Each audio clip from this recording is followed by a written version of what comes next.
반갑습니다. 타임 레버리지. 시간을 들여 막대한 수익으로 치환한다. 오늘도 주말이죠? 주말인데도 불구하고 제 영상 또 찾아주심에 대단히 감사드린다는 말씀 드리면서 저도 여러분들께서 봐주시는 10분, 15분이라는 시간이 헛되지 않게 굉장히 좋은 알찬 컨텐츠로 만들기 위해 노력해 보고 있으니까요. 지켜봐 주셨으면 좋겠습니다. 본격적으로 들어가기에 앞서 한 구독자 선생님의 댓글을 한번 언급드리고 넘어가려고 하거든요. 제가 비트코인에 투자하지 않는 이유는 마이클 셀러 때문이기도 하다. 제가 어제 영상에서 마이크로 스트래티지에 대해서 언급을 살짝 드렸었죠. 그런 부분에 있어서 그는 세계 최고의 부자가 될 관상이 아니다 라고 이야기를 하면서 ETF와 반감기 호재로 오르긴 하겠지만 리플의 상승세에 시총 2위로 밀려날 것이다 라고 얘기하네요. 그 격차는 점점 벌어질 것이면서 XRP가 왕자의 자리를 차지할 것이다 라고 말씀하시고 계십니다. 비트는 리플에만 집중되어질 투자자들의 관심사를 돌리기 위해서 연막용으로 사용되어질 뿐이다. 비트코인은 하나의 연막용이다. 비트는 베타 버전이 맞다. 하나의 테스트 버전일 뿐이다 라고 이야기를 하고 있고, 타임님 오늘도 알찬 정보 감사하다라고 해주시면서 비트코인보다는 XRP에 대한 비전을 굉장히 높게 보시는 구독자님이시거든요. 그 부분에 있어서 베타 버전이 맞다라는 부분 저도 굉장히 동감을 하는 부분입니다. 비트코인 왜 나왔다고 말씀을 드렸죠? 백서의 서문만 보더라도 온라인 결제를 하기 위해 P2P 전자결제 시스템을 하기 위해 나왔다. 하지만 그 부분에 있어서 소액 결제 정도밖에 처리하지 못하는 굉장히 느리고 수수료가 비싼 국면은 한계점이 분명하다라고 말씀을 드렸죠.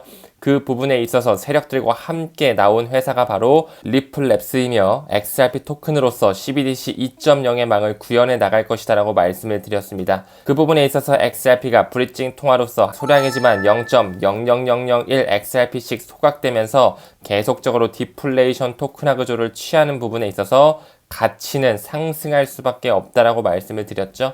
그 부분에 있어서 굉장히 XRP에 대한 비전에 대해서 높게 보시는 구독자님이셨는데, 저희 구독자님들을 만나보고 컨퍼런스를 해보고 통화해보고 컨설팅해보면 특징이 있습니다.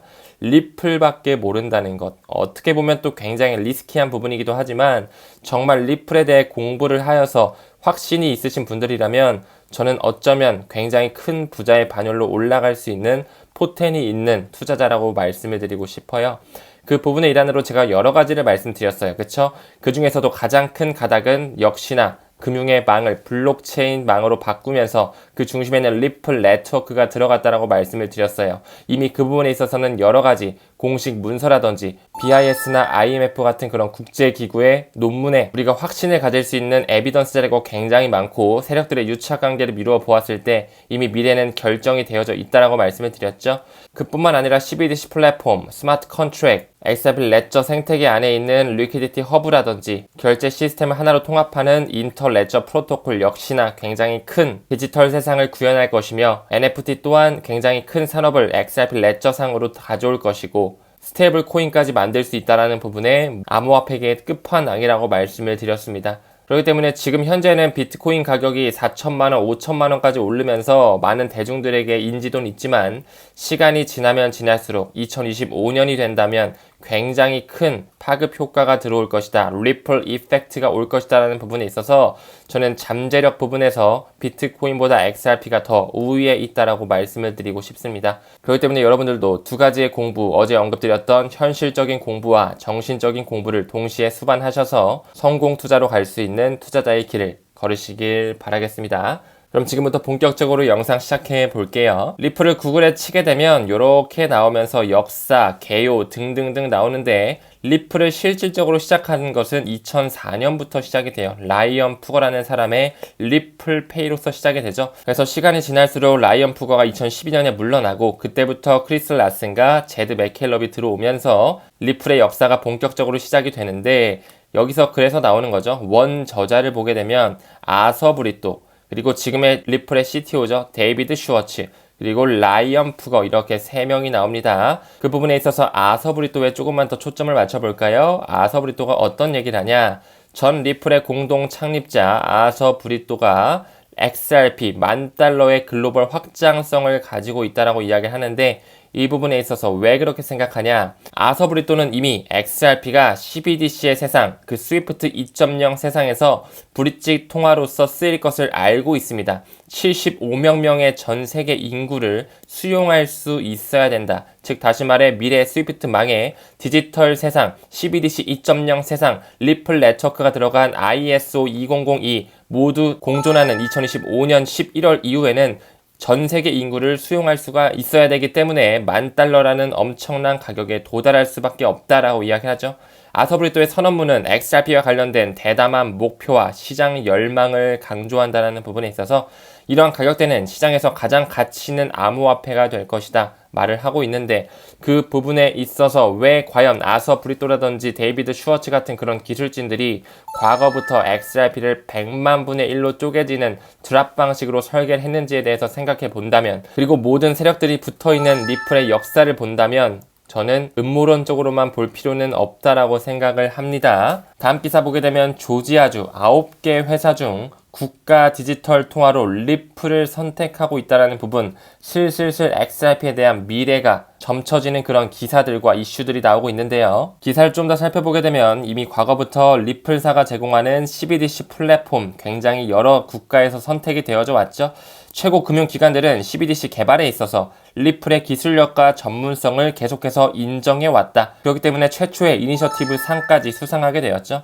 이런 부분에 우리가 잘 알고 있는 부탄, 몬테네그로, 홍콩, 콜롬비아 등등 굉장히 많은 국가 단위와 파트너십을 맺으면서 프로젝트를 하고 있지만 리플에 따르면 CBDC 프로그램을 위해서 현재 20개국 이상의 정부와 함께 협의 중이다라고 이야기하고 있습니다. 역시나 마찬가지로 콜롬비아 중앙은행과 홍콩 통화청 역시 파일럿 벤처를 위해서 리플의 CBDC 플랫폼을 특별히 활용하고 있다는 부분에 있어서 시간이 지나면 지날수록 XRP를 선택하고 리플의 CBDC 플랫폼도 선택될 수밖에 없다는 부분 말씀드릴 수 있을 것 같네요. 다음 기사 보게 되면 영국의 최대 은행이죠. 홍콩 상하이 뱅킹 콜포레이션 HSBC 나오면서 토큰화된 금을 제공하는 세계 최초의 은행이 된다. 이제 슬슬 실물 경제가 자산의 토큰화 STO로 이루어지면서 금뿐만 아니라 예술품이라든지 주식, 채권, 부동산 모두 코인으로 살 수 있는 시대가 올 것이라고 말씀드렸죠.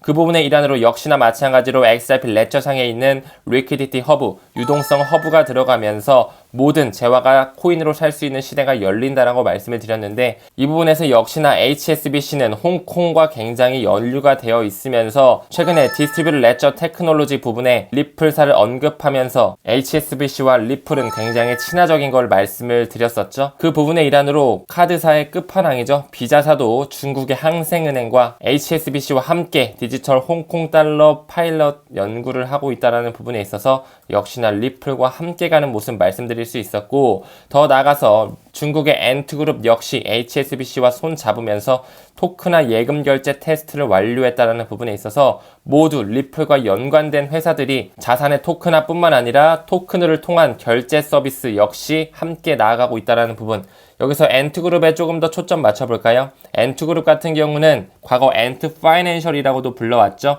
이런 부분에 있어서 중국의 최대 핀테크 회사로 알리바바의 그룹의 계열사다라는 부분 모두 연결성이 있다라고 말씀을 드렸습니다. 그 부분의 일환으로 리플의 릴레이션십 인포그래픽을 봤을 때도 역시나 마찬가지로 엔트그룹, 엔트파이낸셜이 있으면서 알리바바의 자회사라고 말씀을 드렸고, 역시나 소프트뱅크와 연루가 돼 있고, 여기서 나오는 알리페이 그리고 위챗페이 역시 중국의 페이먼트 시스템 리플과 연결돼 있으며, 뿐만 아니라 중국의 대표적인 신용카드사죠. 유니온페이와 중국의 최대 미디어 복합기업 텐센트가 연루되어 있으면서 그 뒷배려는 중국 인민은행까지 역시나 커넥션이 있었다라는 부분. 더 나아가서 페이먼트 시장에서 위챗페이, 알리페이 뿐만 아니라 인도의 페이티엠이나 미국의 구글페이, 애플페이 플러스 우리나라의 카카오페이, 네이버페이도 역시나 동아시아권과 손 잡으면서 리플 네트워크를 통해 미래 하나로 통합될 것이라고 말씀을 드렸고, 중국의 최대 차량 공유 서비스 회사죠. 디디 추싱, 그리고 미국에는 우버가 있고 동남아시아 지역에는 우버가 철수하면서 현재 그랩이 승차 공유 서비스를 점령하고 있다고 말씀을 드렸는데 그 부분의 일환으로 리플은 하나의 자동차 생태계의 블록체인 컨소시엄 모비에 합류하면서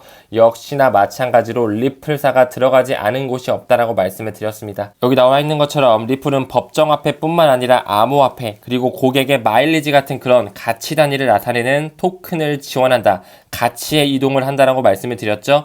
리플은 지불 거절 없이 모든 규모의 안전하고 즉각적이며 거의 무료인 글로벌 금융거래를 가능하게 한다는 부분 역시나 자동차 생태계에 있는 모비 컨소시엄에서도 리플과 함께 가는 모습이 보여지고 있는 부분에 있어서 미래 4차 산업 중심 바로 리플 네트워크가 들어간다. XRP 레저 생태계 안으로 모든 NFT라든지 스마트 컨트랙, CBDC, 스위프트 2.0의 결제망이 모두 하나로 들어온다라고 말씀을 드렸습니다. 그뿐만 아니라 HSBC는 중동과 아부다비 증권거래소와 함께 채권 토큰 상장도 추진했었죠. 그 부분의 일환으로 아랍에미레이트 중앙은행으로부터 최초로 라이센스를 받은 UAE 기반 디지털 커뮤니티 은행이죠. 알마르야 커뮤니티 은행 역시나 마찬가지로 리플과 함께 ODL 파트너로서 확장되면서 계속적으로 XRP는 시간이 지남에 따라 소각되고 있다고 말씀을 드렸습니다.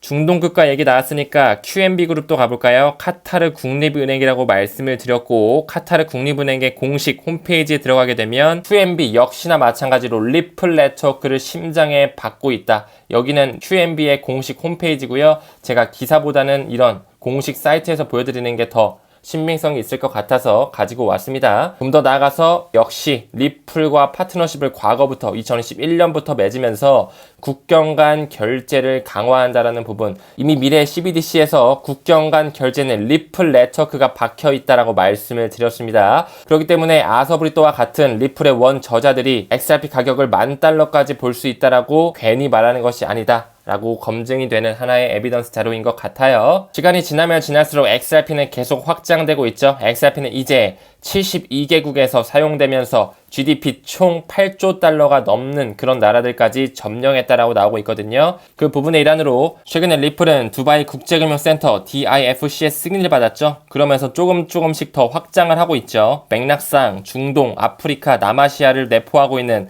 미사 지역은 인도, 사우디, 아랍에미레이트, 이스라엘, 터키, 이집트, 카타르와 같은 주요 국가를 포함하면서 최대 72개 국가까지 포함되는 리플의 확장성이 점점 달아오르고 있는 모습이 보여지고 있습니다. 이 미사 지역은 최근 추산에 따르면 명목 GDP 8조 달러가 넘어간다라고 말씀을 드렸습니다. 그런 부분에 있어서 과거부터 리플은 허브 내 운용에서 발생하는 잠재적인 기회를 인식하면서 두바이 금융센터 DIFC 내에 메나 지역을 이미 섭렵하면서 본부를 설립했었죠.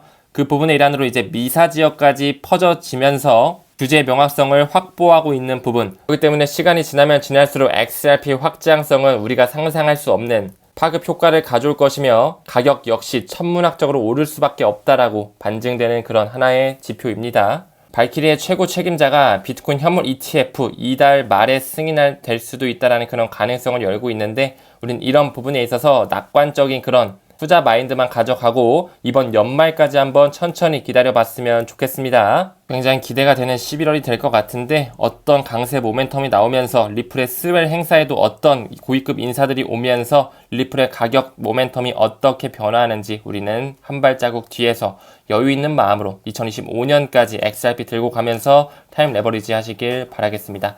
오늘 영상은 여기서 마무리할게요. 감사합니다.